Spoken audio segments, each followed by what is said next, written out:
Gloire soit rendue à notre Seigneur Jésus. Bien-aimés frères et sœurs, je vous salue.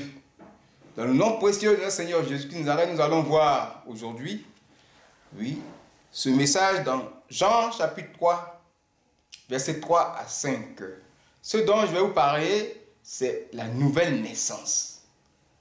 Oui, naître de nouveau. Alors, on va lire la parole de Dieu. Jean chapitre 3, versets 3 à 5. Jésus lui répondit, en vérité, je te le dis, si un homme n'est né de nouveau, il ne peut voir le royaume de Dieu. Nicodème lui dit, comment un homme peut-il naître quand il est vieux? Peut-il rentrer dans le sang de sa mère et naître? Jésus répondit, en vérité, je te le dis, si un homme n'est né d'eau et d'esprit, il ne peut entrer dans le royaume de Dieu. Alors, la question qu'on pose ici, elle est fondamentale pour ce message. Comment un homme peut-il naître quand il est vieux? Nous allons tenter de répondre à cette question. Il faut qu'on soit situé. Oui, ici, dans ce texte, c'est Jésus et Nicodème qui s'entretiennent. Alors, le message passé, on a traité le cas de Nicodème. Oui, c'est un être humain, de même nature que nous. Mais aujourd'hui encore, nous allons parler de Dieu. Dans le même texte de Jésus-Christ de Nazareth. Jésus a donné deux paroles, Nicodème a eu deux questions. Et Jésus aussi, de son côté, a répondu à ces deux questions.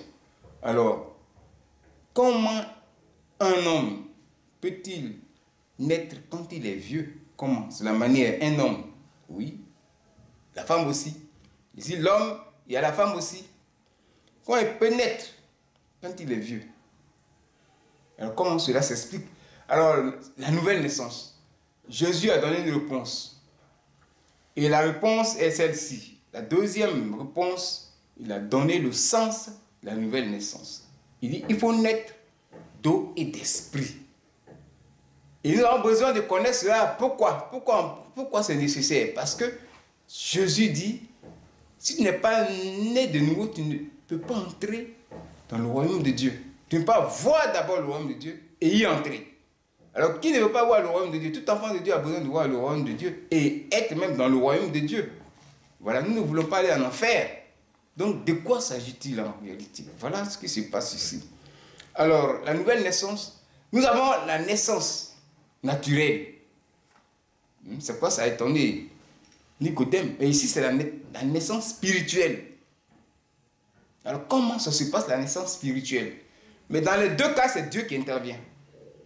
C'est Dieu qui est la base de toutes ces choses. Naissance naturelle. Un enfant se forme dans le sein de sa mère, il naît. Ça, c'est bien de Dieu. Mais la naissance spirituelle, alors comment ça se fait? On connaît la naissance naturelle. Nous allons aller dans la naissance spirituelle pour qu'on soit bien situé. Alors, Jésus a dit à Nicodème, tu es docteur de la loi et tu ne connais pas ces choses. Jean chapitre 3, versets 9 et 10. Ça va commencer la conversation. Docteur de la loi, c'est pour dire quoi? La naissance, la nouvelle naissance se trouve dans l'Ancien Testament. Parce que Nicodème, comme je l'ai dit, il ne connaît pas le Nouveau Testament, il n'était pas écrit. Mais la nouvelle naissance est dans l'Ancien Testament et dans le Nouveau Testament. Alors, comment on est? Avec Dieu, comment on est? La nouvelle naissance, elle est spirituelle. Et c'est Dieu qui opère. Dans l'Ancien Testament, Dieu le Père opère. Dans le Nouveau Testament, c'est Jésus et l'Esprit de Dieu, la parole qui opère. La nouvelle naissance. Alors, il faut qu'on la trouve dans l'Ancien Testament. C'est pour juste vous situer, pour qu'on sache comment ça se fait. Et après, on va parler.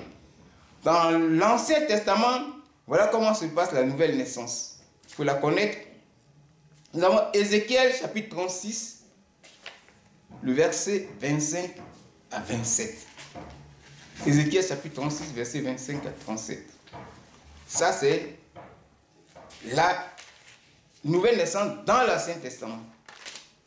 Ézéchiel 36, verset 25 à 27.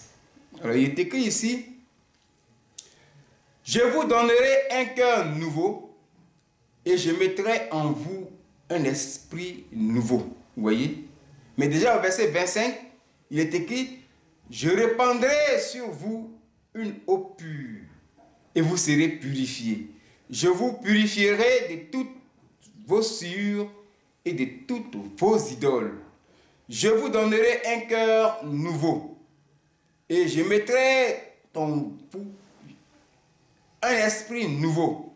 J'ôterai de votre corps le cœur de pierre et je vous donnerai un cœur de chair. Au verset 27, je mettrai mon esprit en vous et je ferai en sorte que vous suiviez mes ordonnances et que vous observiez et pratiquiez mes lois.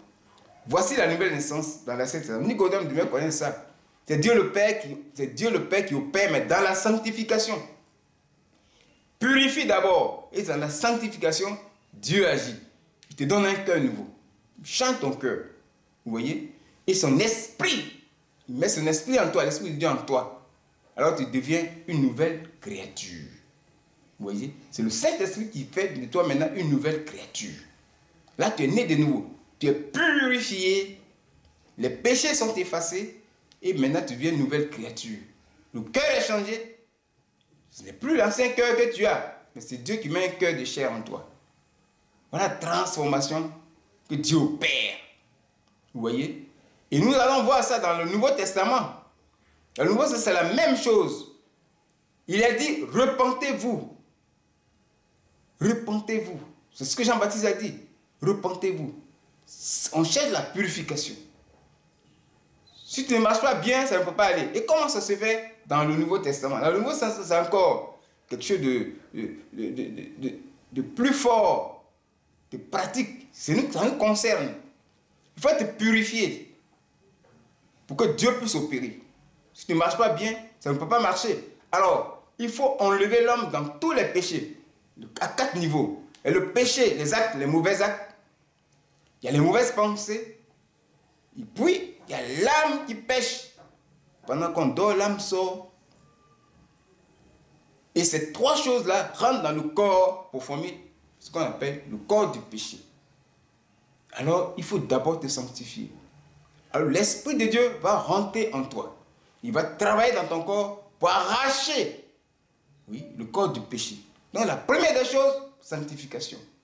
Pour marcher, il faut mener une vie de sanctification. C'est la première chose. Ce qu'on nous conseille.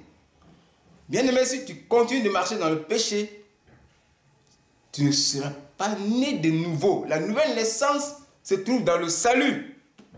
Le deuxième niveau du salut. Et on va y aller. Ce message même va continuer la prochaine fois parce que c'est très intéressant. Il faut qu'on rentre dans la nouvelle naissance. Alors il faut d'abord accepter Jésus. Dans le monde, ce n'est pas possible. Ce n'est pas possible. De nos jours, ce n'est pas possible. Dieu a fait ça pour le peuple d'Israël. Le peuple d'Israël symbolisait les enfants de Dieu à venir. C'est ce qu'on a lu dans Ézéchiel. Mais de nos jours, il faut marcher, il faut être dans le Seigneur. Tant que tu n'as pas accepté Jésus, tu ne peux pas naître de nouveau. C'est ce que Jésus a dit à Nicodème. Et si tu acceptes Jésus, la première des choses, repentez-vous. Et Jean-Baptiste, qui a été le premier à planer le chemin de Jésus, repentez-vous.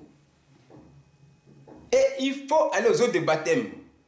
Jean-Baptiste baptisait. Quand Jésus est venu, il dit, repentez-vous car le royaume de Dieu est proche. C'est ce royaume de Dieu là dont on parle encore. Repentez-vous car le royaume de Dieu est proche. Il faut te repentir. Il faut te débarrasser des péchés. Sinon que tu ne vas pas voir le royaume de Dieu. Tu ne vas pas rentrer dans le royaume de Dieu. Voilà comment ça se passe. Donc nous venons à Jésus. La première des choses qu'on nous demande, c'est une vie de sanctification. Donc marchons dans la sanctification. Et afin qu'on puisse arriver jusqu'au niveau de la nouvelle naissance dont on va parler la prochaine fois. Aujourd'hui, voici ce que le Seigneur nous demande pour qu'on puisse naître de nouveau. Il faut te débarrasser du péché. Tant que tu es dans le péché, ce n'est pas possible. C'est Dieu qui opère. Dieu n'opère pas dans le péché comme ça. Oui, il peut te guérir, mais pour naître de nouveau, c'est dans ton corps que se trouve cette nouvelle naissance. Il faut te débarrasser. Nous pouvons nous-mêmes nous débarrasser du péché physique, c'est-à-dire la repentance. C'est toi-même qui te repens. Tu dis tout et puis tu abandonnes le péché. Ça, tu peux le faire par la foi en Dieu. Ensuite, il y a aussi, oui, le péché aussi dans les pensées, les mauvaises pensées du cœur. bien aimé, oui, la repentance peut toujours nous arranger. Alors, ça, c'est le début. Dans la maison de Dieu, c'est le début qui va t'amener jusqu'à être né de nouveau. Donc, quand tu acceptes Jésus, tu n'es pas né de nouveau. Non, non, non, tu n'es pas né de nouveau. Tu es dans le domaine de la repentance. Voilà. Et donc, on doit progresser. La prochaine fois, on verra la suite pour arriver à la nouvelle naissance de nos jours. C'est très important. De nos jours, Dieu ne peut pas venir enlever ton cœur comme il a fait au peuple d'Israël. Non, ce n'est pas ça. Voilà comment commence la nouvelle naissance de nos jours en Jésus. Et la prochaine fois, nous allons aborder ce thème. Que la gloire de Dieu revienne à notre Seigneur Jésus et à nous-mêmes. Parce que commençons maintenant à nous éloigner du péché. C'est ce que je vais vous dire. Soyez bénis au nom de Jésus. Amen.